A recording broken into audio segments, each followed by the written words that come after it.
사순 제2주일에 들려주시는 독서 말씀은 아브라함의 믿음 이야기입니다. 믿음과 성소의 길은 쉬운 길이 아닌 것 같아요. 고향을 떠나는 일도 쉽지 않았겠지만 중간중간 아브라함이 겪었던 일들을 보면 참 이게 쉽지 않은 거로구나 라는 생각이 오늘 1절의 말씀입니다. 그 무렵 하느님께서 아브라함을 시험해 보시려고 아브라함아 하고 부르시자 그가 예 여기 있습니다 라고 대답하였다. 지나치기 쉬운 말씀이었는데요. 왜 부르셨다고요? 시험해 보시려고 부르셨대요. 시험을 좋아하는 사람이 세상에 있겠습니까? 하지만 하느님께서는 시험을 치르게 하시기 위해서 우리를 부르신다는 거예요. 시험은 고통스럽지만 이게 믿음을 성장시켜 주니까 그렇게 하시는 겁니다. 학생들이 시험 치기 싫다고 아예 시험을 없애버리면 좋겠죠. 시험 제도를 없앴더니 학생들 실력이 오히려 늘어나더라. 이런 말을 들어본 적이 우리는 없어요.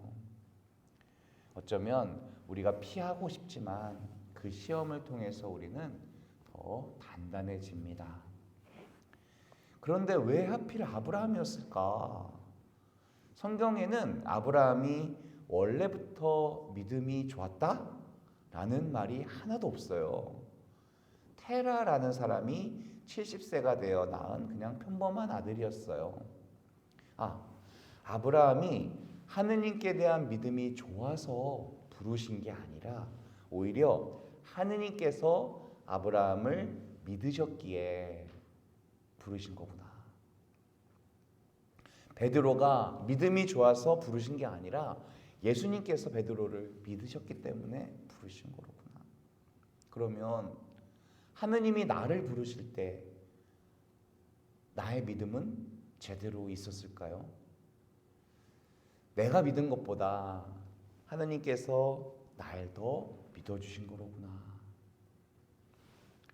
그런데 믿음이 없던 아브라함은 결국 부르심과 시험을 통해서 믿음의 조상이 되는 거예요. 아브라함이 처음으로 받은 시험은 떠나라라는 시험이었어요. 75이나 되었는데 고향과 친족과 아비의 집을 떠나래요. 나는 너를 큰 민족이 되게 하고 너에게 복을 내리고 너의 이름을 떨치게 하겠대요. 믿음은 떠나는 것부터 시작됩니다. 단순히 내가 살던 장소를 떠나는 것만 얘기하는 게 아니에요. 여기서 떠나서 땅 끝까지 갔는데 내 삶이 하나도 바뀌지 않았다면 떠날 필요가 있을까요? 우리가 떠난다는 것은 장소의 말씀이기도 하지만 익숙한 것과의 결별을 말합니다. 익숙하고 좋으니까 그냥 여기서 편하게 살고 싶다. 바로 그걸로부터 하느님은 떠나라고 명령하시는 거예요. 결국 아브라함은 다 버리고 떠납니다. 어떻게 됐죠? 그냥 계속 나그네 살이를 합니다.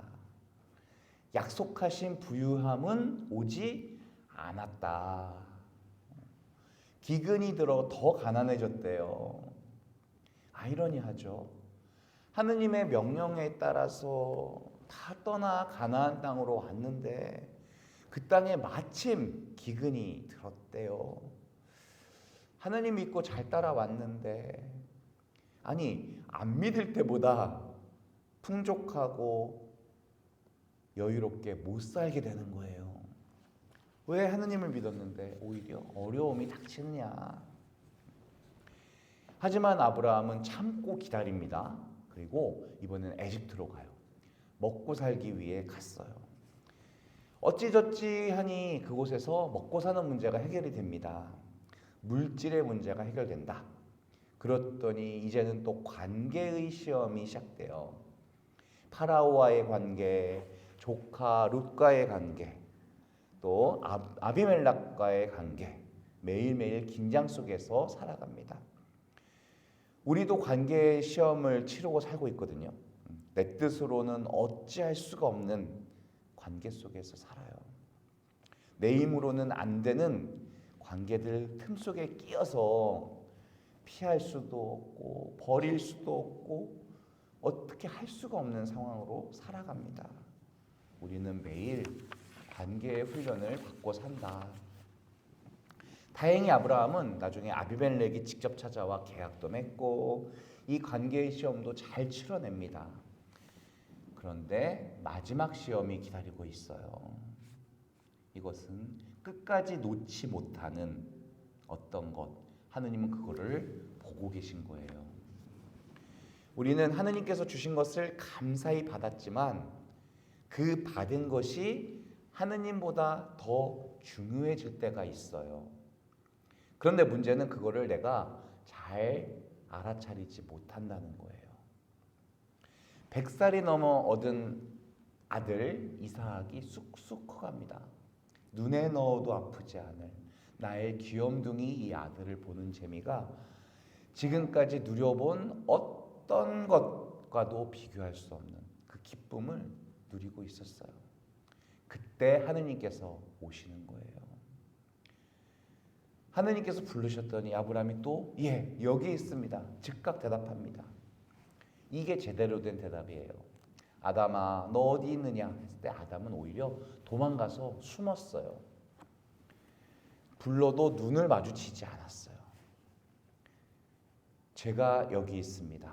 순명하는 사람은 이렇게 대답합니다. 곧 떠날 준비가 되어 있다는 뜻이에요.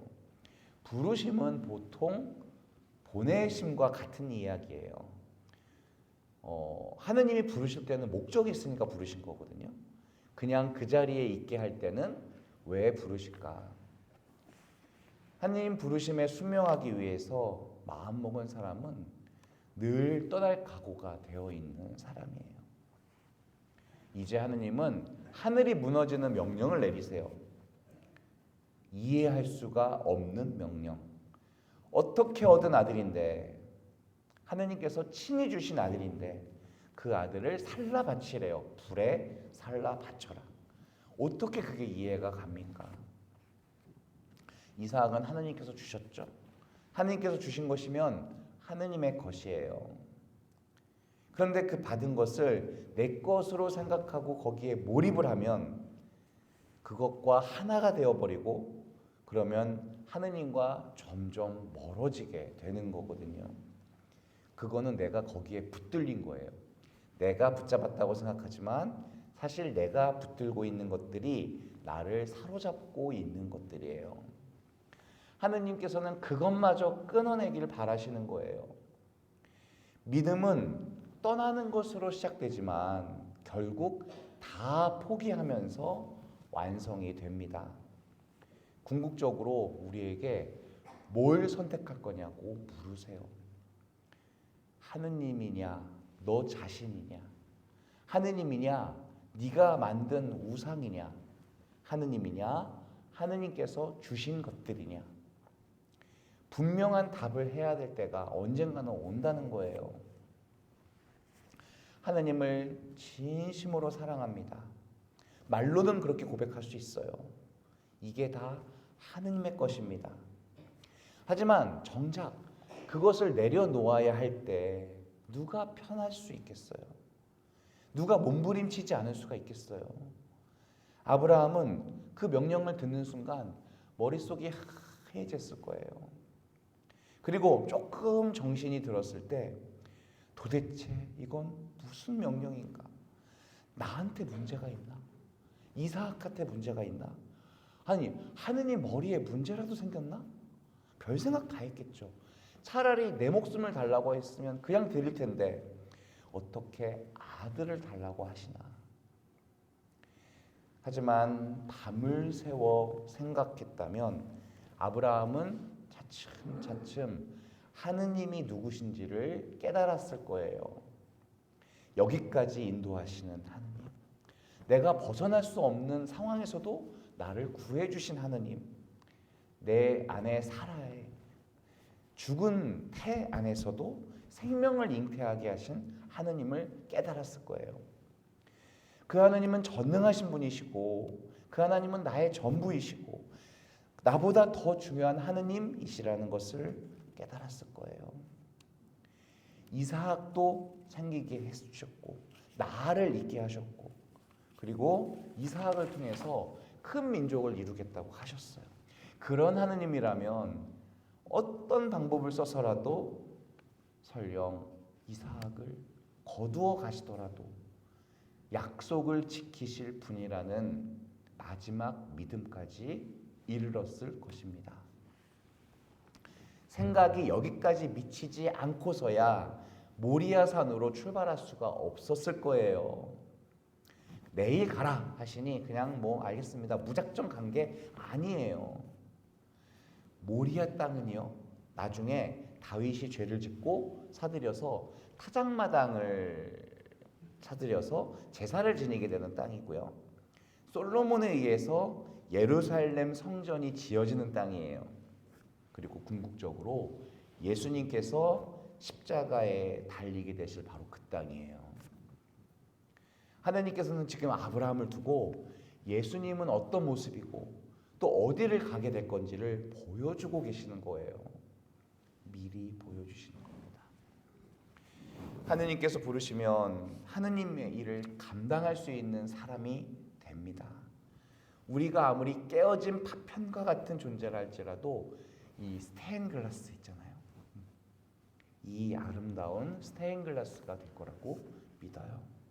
세상은 다 깨어졌고 버려지겠지만 하느님 손에 이렇게 붙들리게 되면 어떤 인생이든 말로 표현할 수 없는 아름다운 조각품이 될 것입니다. 깨어진 인생이라고 불평할 것 없어요. 빵 5개, 물고기 2마리가 그렇게 작은 인생이라도 주님 손에 이렇게 올라가면 이 모든 것을 합해서 구원을 이루십니다. 우리 인생을 주님 손에 맡겨드립시다. 나를 통해서 큰 일을 하실 하느님께 나의 작은 생각을 맡겨드리는 사순시기가 되었으면 좋겠습니다. 아멘.